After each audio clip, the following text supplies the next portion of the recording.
Então, hoje será somente a natureza da eletricidade. O tópico mais importante para falar sobre a natureza é justamente levado em consideração a parte da química, onde tem a estrutura dos átomos, a matéria e algumas características do, de, dos elétrons, prótons e nêutrons também.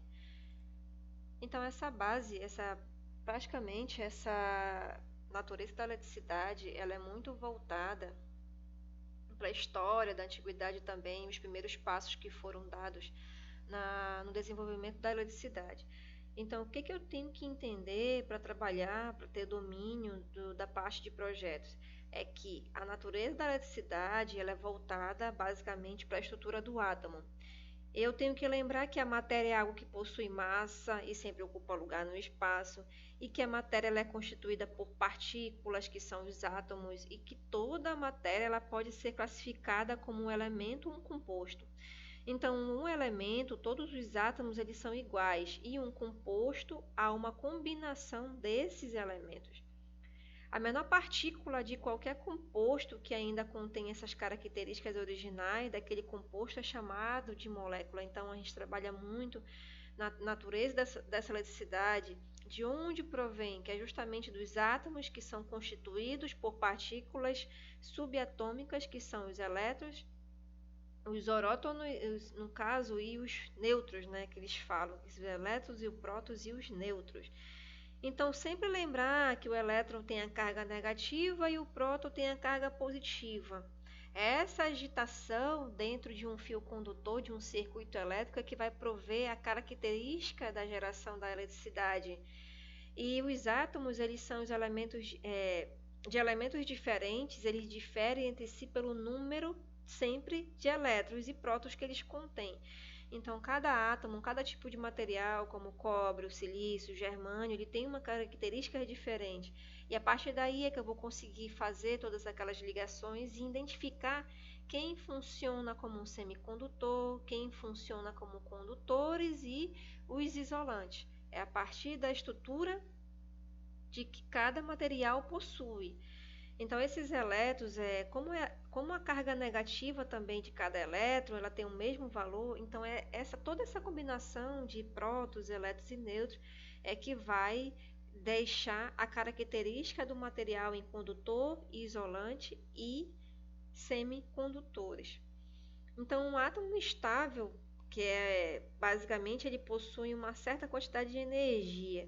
Então, a gente trabalha muito nessa natureza de eletricidade voltada para o átomo, para os prótons e para os elétrons.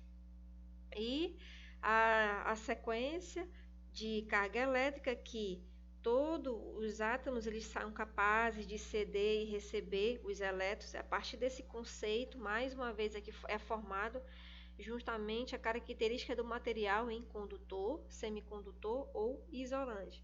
Essa parte de fazer uma ligação covalente, de ceder elétrons ou de receber. Então, a carga elétrica é voltada para isso, que dentro da química os átomos eles são capazes de ceder ou receber elétrons.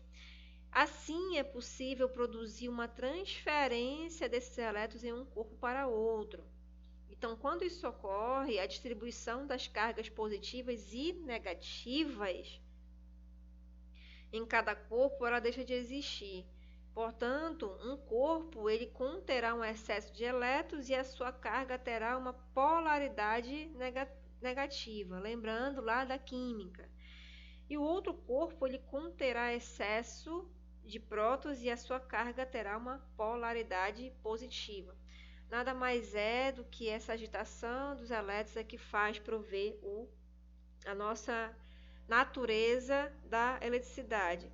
Aí tem a parte de Coulomb, que são justamente baseadas na quantidade de carga elétrica que um corpo possui, o campo eletrostático, que o campo eletrostático é a característica fundamental de uma carga eletrostática, que é a do campo eletrostático, é justamente a sua capacidade de exercer uma força.